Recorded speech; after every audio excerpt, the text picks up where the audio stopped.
అవినాష్ ఒక కంగలో బెడ్రూమ్ చేరుకుని అటు చూశాడు. గత కొద్ది రోజులుగా అతడు తను నమ్మని నిజాలకు ప్రత్యక్ష సాక్షిగా మారుతున్నాడు. ఆ సమయంలోనూ మరో నమ్మలేని నిజం ఎదుట నిలిచింది. వెల్లకిల్లా పడుకునున్న ఆ పసికందు జుట్టు నిక్కబొడుచుకునుంది. వాడి కళ్ళు రక్తంతో తడిసినట్టు ఎర్రగా ఉన్నాయి. కత్తిరించిన చేతిగోళ్లు ఇంత త్వరగా 2 అంగుళాల పొడవు పెరగడం ఎలా సాధ్యం? అతడు తన కళ్లను తానే నమ్మలేనట్టు కళ్ళు నులుముకుని మరీ చూశాడు. అంతలో చెవి దగ్గరగా నెమ్మదిగా వినిపించింది. అది అబద్ధం కాదండి, నిజం, నమ్మలేని నిజం. అది ప్రియంవద గొంతు. అది పసికందు కాదు. భూతపుత్రుడు ఏడుస్తూనే ఉన్నాడు. కానీ అది ఏడుపు కాదు, గుండెలు ఆగిపోయేలా ఉన్న వికృతమైన కేక. అతడి మెదడు స్తంభించిపోయింది. అప్పటికే ఆ కేకలకు ఆ వీధి జనం ఉలిక్కిపడ్డట్టు ఆ వీధిలోని ఇళ్లలోని లైట్స్ ఒక్కసారిగా వెలిగాయి. తూర్పున వేగుచుక్క పొడిచింది. రాత్రంతా మేలుకొని పిల్లవాడి అరుపులు ఆపించడానికి విఫల ప్రయత్నం చేస్తూ ఆ ప్రయత్నంలో అలసిపోయిన అవినాష్ తానే ఓ భూతంలా ఉన్నాడు. ఆ భూతపుత్రుణ్ణి అంత దగ్గరగా చూస్తున్నా తనకింకా పిచ్చి పట్టలేదెందుకని అనుకుంటోంది ప్రియంవద. సూర్యుని రాక తెలియజేస్తూ తూర్పు దిక్కున వెలుగురేఖలు విచ్చుకున్నప్పుడే భూతపుత్రుడి గొంతు చిన్నదిగా మారి క్రమంగా అరవడం ఆగిపోయింది. దాంతో నిక్కబొడుచుకునున్న జుట్టు తలమీద వాలిపోయింది. వాడి రక్తవర్ణపు కళ్ళు మామూలు స్థితికొచ్చాయి. పొడవుగా సాగిన గోళ్లు క్రమంగా కుచించుకుపోయాయి. అప్పటి వరకు భయాందోళనతో మిళితమైన నిస్సహాయతతో వాడికేసి చూస్తున్నారా దంపతులిద్దరూ. అప్పుడే వాడి ఒంట్లో వస్తున్న ఆ విపరీతమైన మార్పు వాళ్లు నోరు తెరుచుకుపోయేలా చేసింది.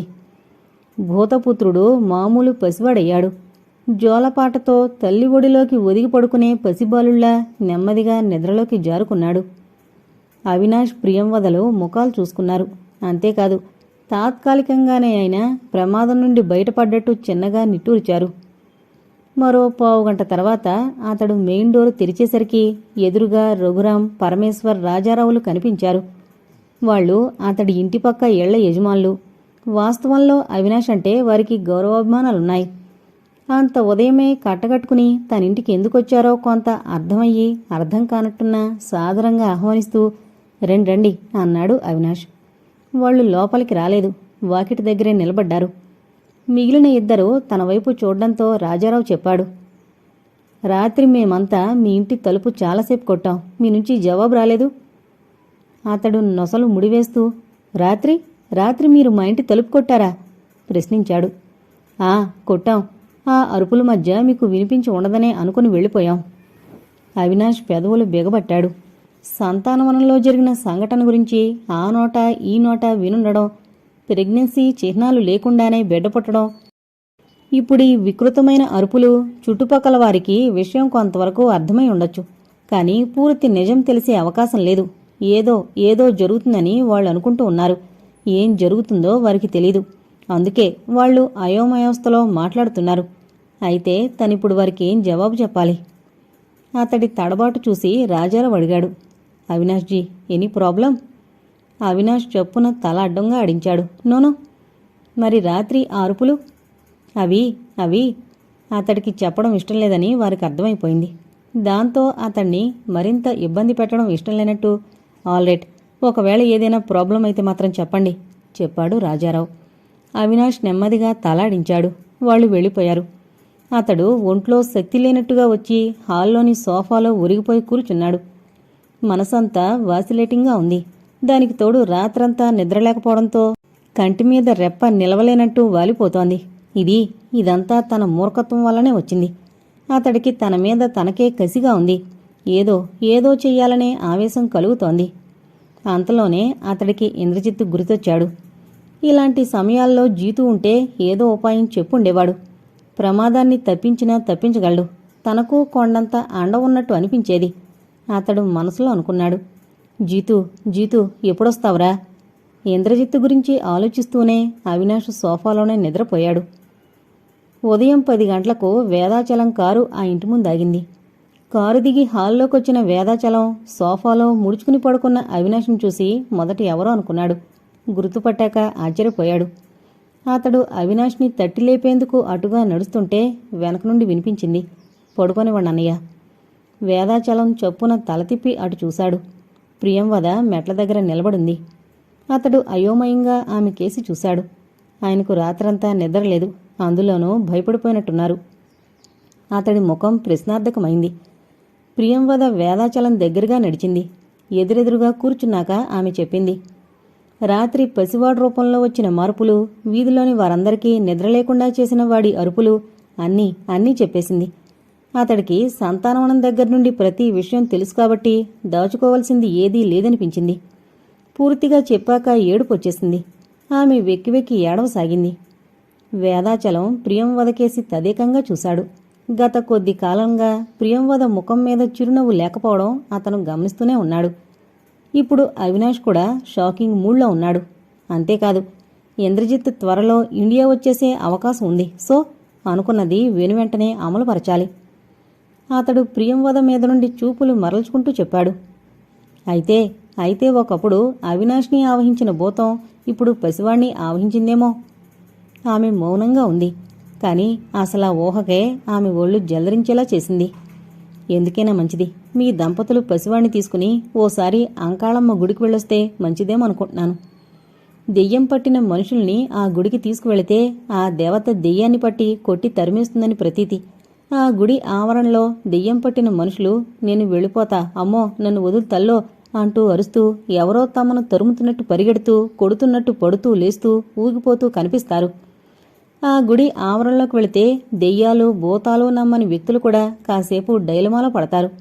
ఒకవేళ మాస్ హిస్టీరియానే అనుకున్నా మరీ ఇంత భ్రమకులోనే అవకాశం ఉందా అన్న అనుమానం కలగక మానదు. ప్రియంవద నెమ్మదిగా తలాడించింది. 1/2 నిమిషం తర్వాత చెప్పింది. మీరు ఒకసారి ఆయనకు చెప్పి చూడండి అన్నయ్య. చెప్పి చూడడమే కాదు, వెళ్లేందుకు ఒప్పిస్తాను అన్నాడు వేదాచలం. అతడు అలా గట్టిగా చెప్పడం వెనక మరో ఆలోచనుంది. ఊరికి దూరంగా ఉన్న ఆ గుడికి వెళ్లే సమయంలోనే తన పథకం అమలు చేయాలని అతడి ఊహ. వారిద్దరూ మాట్లాడుకుంటున్న సమయంలోనే అవినాష్ నిద్రలో నుంచి లేచాడు. వేదాచలం అతడితో కాసేపు బిజినెస్ విషయాలు మాట్లాడాక అంకాళమ్మ గుడికెళ్లే ప్రస్తావన తీసుకొచ్చాడు. ఏ మూడ్లో ఉన్నాడో ఏమో అవినాష్ వెంటనే అందుకొప్పుకున్నాడు. ప్రియంవద అవినాష్లు పసివాణ్ణి తీసుకుని అంకాళమ్మ గుడికి వెళ్లే ప్రయాణం మర్నాటికే ఫిక్స్ అయింది. అప్పుడు వేదాచలం వారిద్దరి కంటాపడకుండా అదోలా నవ్వాడు. ఓ దృశ్యం అపురూపంగా అతడి కనుల ముందు కదలాడింది. ఓ కారు వేగంగా వెళుతోంది. ఎదురుగా వస్తున్న లారీ ఆ కారుని తాకింది. తుక్కుతుక్కైన కారులో పసివాడితో సహా శవాలుగా మారిన ఆ దంపతులు. చాలా ఘోరమైన మరణం మనసులోనే అనుకున్నాడు వేదాచలం. రాత్రి 10 అయింది. అవినాష్ అరగంట క్రితమే భోంచేసి డ్రాయింగ్ రూంలోకొచ్చాడు. ఆఫీసు ఫైల్స్ తీసుకోవాలంటే మనసు నిలకడగా లేదు. అతడు సోఫాలో కూర్చుని ఏదో ఆలోచించుకుంటుంటే ప్రియంవదొచ్చింది. ఆమె బాలింతరాలు, కాని పరిస్థితుల దృష్ట్యా బెడ్ దిగి అటు ఇటూ తిరుగుతోంది. ఓపిక లేకపోయినా అంకాళమ్మ గుడికి వెళ్లేందుకు ఒప్పుకుంది. అతడు ఆమె కేసి చూశాక ఏదో చెప్పేందుకొచ్చిందని తెలిసి ఏంటి ప్రియా అని అడిగాడు. ఆమె కాస్త తటపటాయించాక చెప్పింది. పసివాడి పక్కన పడుకుంటే నాకు నిద్ర పట్టడం లేదండి. అతడు ఆమె కేసి జాలిగా చూశాడు. ఈ సృష్టిలోని ఏ తల్లి ఇంతవరకు అలానే ఉండకపోవచ్చు. ఎన్నో నోములు నోచి మరెన్నో పూజలు చేసి జపించి తపించి జన్మనిచ్చిన బిడ్డను అక్కున చేర్చుకుని పడుకుంటుంది ఏ తల్లైనా. కాని ఆ బిడ్డ పక్కన పడుకుంటే భయం కలగడం చాలా చిత్రమైన విషయం. ఆ చిత్రమైన విషయం తమ విషయంలో సంభవమైంది. రాత్రి వాడి రూపం గుర్తొస్తేనే తనకు ఒళ్ళు జలరిస్తోంది. మరి ఆడది, ఆమెకు భయం వేయడంలో అసహజమేముంది? తల విదిలిస్తూ చెప్పాడతను. పోనీ స్లీపింగ్ పిల్ వేసుకుని పడుకో. ప్రియంవద తలాడించి వెళ్ళిపోయింది. మరో అరగంట గడిచుంటుంది. అప్పుడు వినిపించింది ఆ శబ్దం. గత రాత్రి వినిపించిన తమకే కాదు, వీధిలోని వారందర్నీ నిద్రలేకుండా చేసిన ఏడుపు. కంకాళాలు రాసుకుంటే వచ్చే చప్పుళ్లాంటి ఏడుపు. నక్క కుక్క అరుపులు కలగలిసిపోయినట్టు అనిపించే వికృతమైన ధ్వని. అవినాష్ ఉలిక్కి పడ్డాడు. వెనువెంటనే పైకి లేచి ఆ గదివైపు పరిగెత్తాడు. అటు చూస్తే రుధిరవర్ణంతో భయంకరంగా కనిపించే కళ్ళు, నిక్కబొడుచుకున్న జుట్టు, హఠాత్తుగా పెరిగిన నఖాలు. అవినాష్కి ఒళ్ళు గగురు పొడిచింది. పుట్టిన 2వ రోజుకి వెల్లకిల్లా పడుకోబెట్టిన బిడ్డ బోర్లా పడ్డం కూడా చేయలేడు. కాని నిన్న పొడుకునే ఏడ్చిన భూతపుత్రుడు నేడు లేచి కూర్చుని ఏడుస్తున్నాడు. వాడి పక్కనే ప్రియంవద ఆదమరిచి నిద్రపోతోంది. నిద్రమాత్రల ప్రభావం అది. అవినాష్కి ఏం చేయాలో తోచలేదు. ముఖ్యంగా ఆ శబ్దానికి వీధంతా మేలుకోవడం ఖాయం. వాళ్ళు ఇంటి ముందు గుమిగుడి ఏంటిది అని ప్రశ్నిస్తే తనేం జవాబు చెప్పగలడు? క్షణంలోనే ఓ నిర్ణయానికొచ్చినట్టు అతడు 2 అంగల్లో పసివాణ్ణి సమీపించి వాడి నోరు మూసేశాడు. అతడలా చేయడంతోనే ఆ గదిలో గాఢమైన నిశ్శబ్దం ఏర్పడింది.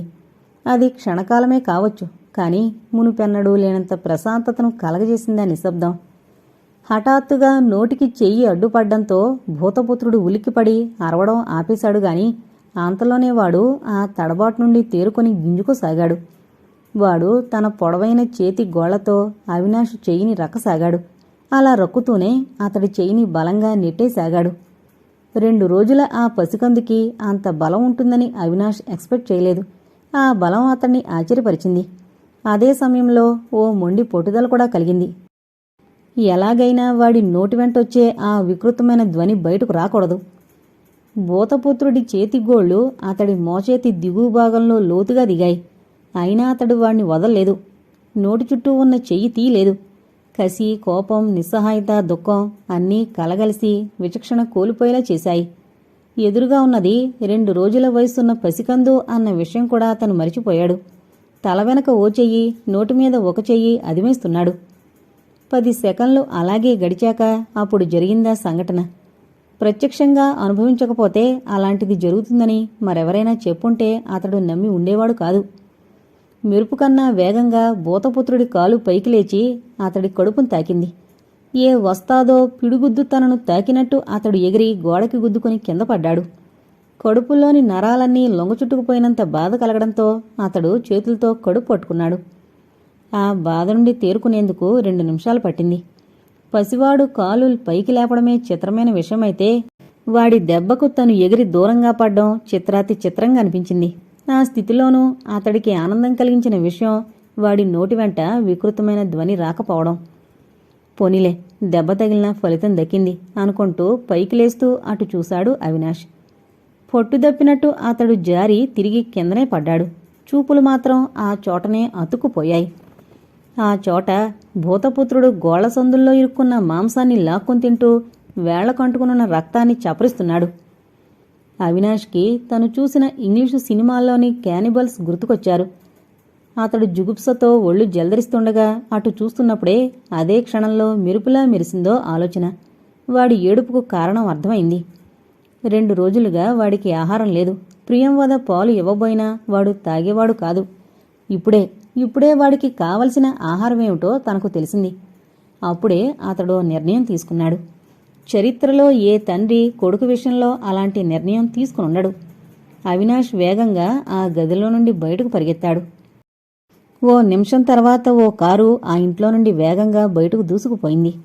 అదే సమయంలో చేతులు కంటుకున్న మాంసం తిని రక్తం జురుకున్న భూతపుత్రుడు ఆకలి తీరని రాక్షసుళ్లా అసహనంగా అటు ఇటూ చూశాడు. చుట్టూ కళ్లతోనే పరిశీలిస్తున్న వాడికి ప్రియంవద కనిపించింది.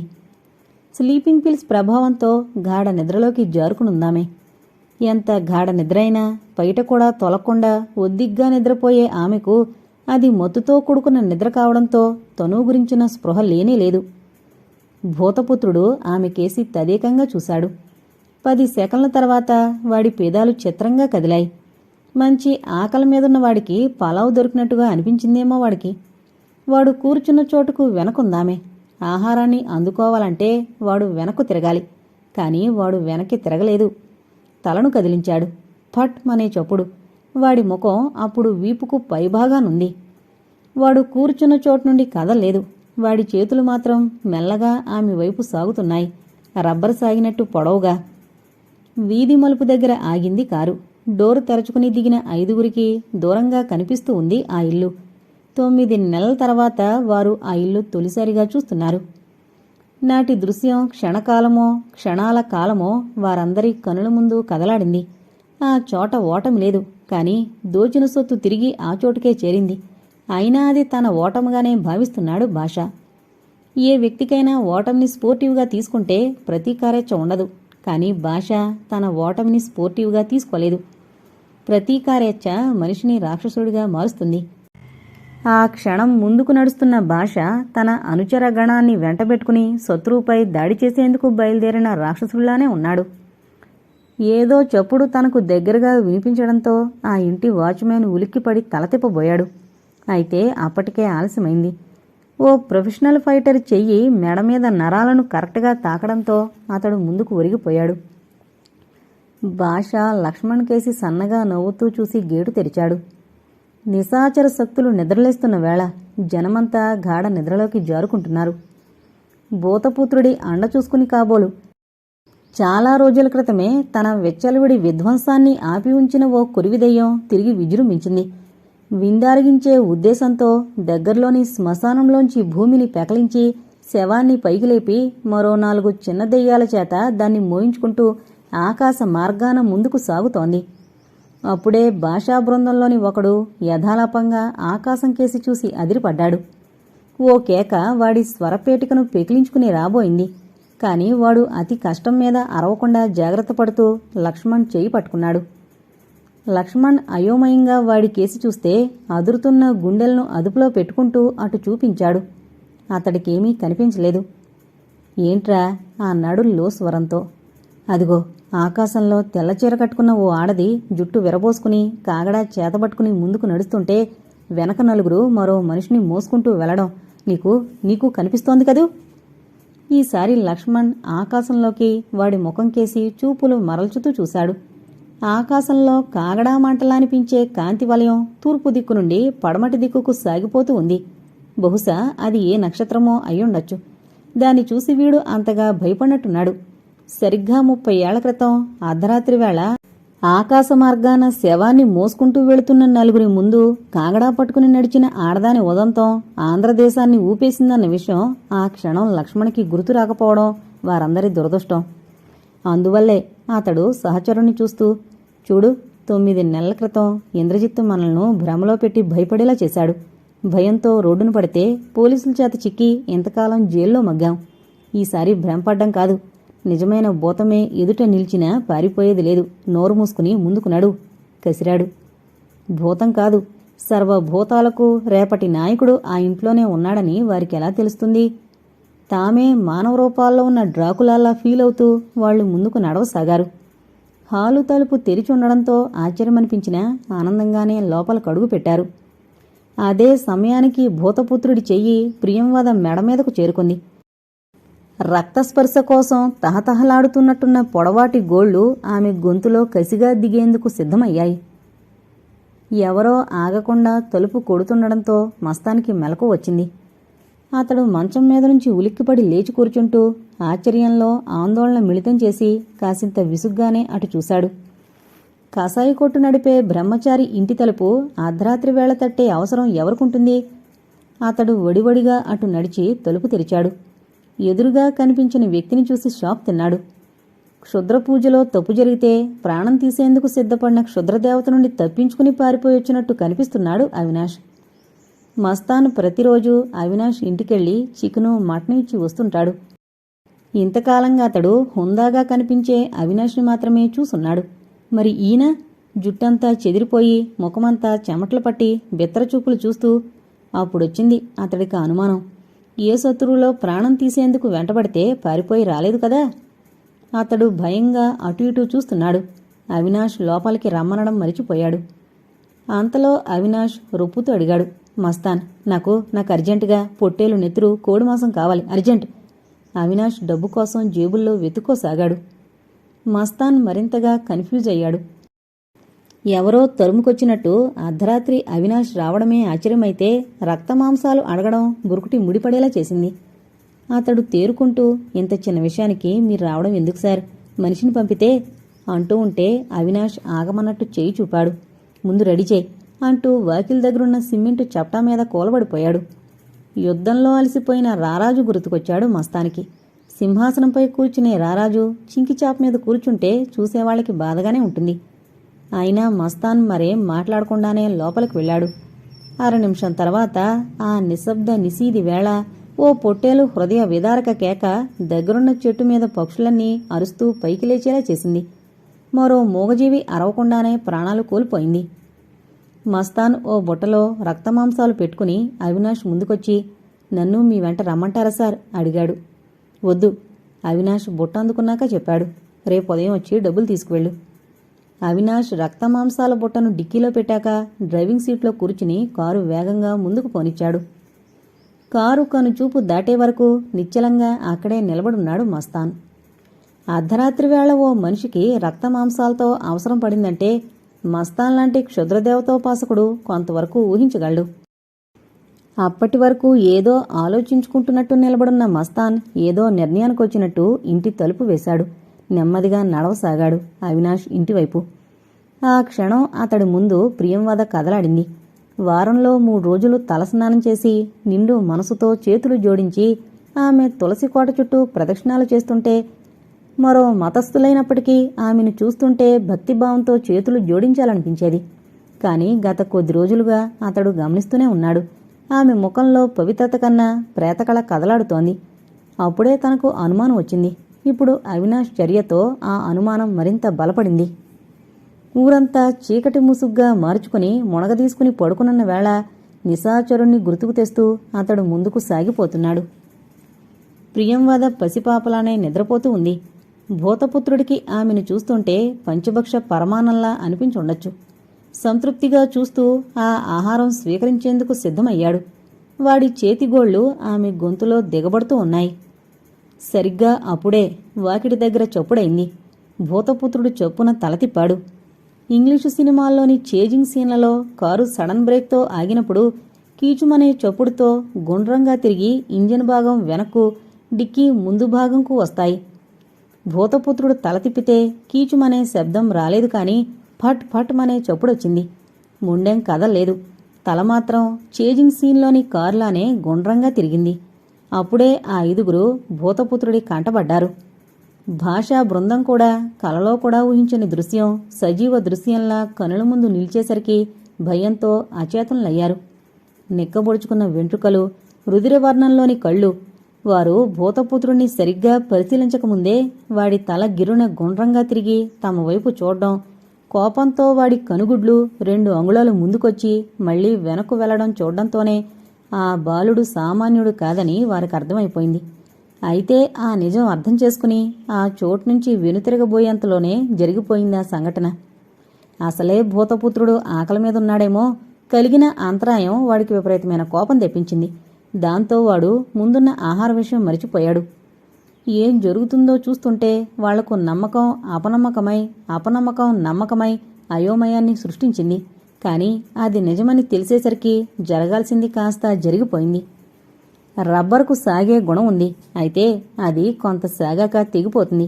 కాని భూతపుత్రుడి చెయ్యి ఆకాశాన్నైనా అందుకోగలనన్నట్టు ముందుకు మరింతగా ముందుకు సాగింది. అలా సాగిన చెయ్యి భాషా మెడను పట్టుకుని పైకి లేపింది. ఆ చెయ్యికి ఎంత బలముందో తెలీదుగాని తన మెడ చుట్టూ బిగుసుకున్న ఆ గుప్పెటి నుంచి బయటపడాలని భాషా బలమంతా ప్రయోగిస్తూ గింజుకోసాగాడు.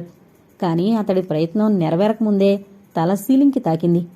పెద్ద బండ్రాయితో కొట్టినట్టు తల నుజ్జునుజ్జయ్యి రక్తం హాలంతా వెదజల్లబడింది. అప్పటికే భాషా ప్రాణాలు అనంతవాయువుల్లో కలిసిపోయాయి. అతడి నోటి వెంట చిన్న కేక కూడా బయటపడకముందే అదంతా స్ప్లిట్ సెకండ్లో జరిగిపోయింది. అప్పుడే తేరుకున్నారు మిగిలిన 4. పెద్దగా అరవాలనిపించినా అరిస్తే భూతపుత్రుడి దృష్టి తమ మీద పడుతుందని ఆ స్థితిలో కూడా అర్థమైందో లేక అరిచే ఓపిక కూడా లేకపోయిందో తెలీదు. చొప్పున వెనుతిరిగి బయటకు పరిగెత్తారు. వాళ్లు గేటు దాటుతుండగా అప్పుడే లోపలికి ప్రవేశించింది అవినాష్ కారు. లక్ష్మణ్ కారు బ్యానెట్కి గుద్దుకుని కింద పడ్డాడు. అయినా అతడికి ఆ స్పృహ కూడా లేదు. కింద పడిన మనిషి చొప్పున పైకి లేచి గేటు దాటి బయటకు పరిగెత్తాడు. అవినాష్ పరిసరాలు మరచి పరిగెత్తుతున్న ఆ 4 కేసి విచిత్రంగా చూశాడు. అతడి మనసు ఏదో కీడును శంకించింది. అతడు వెంటనే తేరుకొని కారు డిక్కీలో నుండి రక్తమాంసాల బుట్ట చేతబట్టుకుని పరుగులాంటి నడకతో ముందుకెళ్లాడు. మరో అడుగు ముందుకేస్తే హాలు. కాని అతడి కాలు ముందుకు పడనని మొరాయించి వాకిలి దగ్గరే ఆగిపోయింది. చూపులు మాత్రం ఆ చోట నిశ్చలంగా నిలిచిపోయాయి.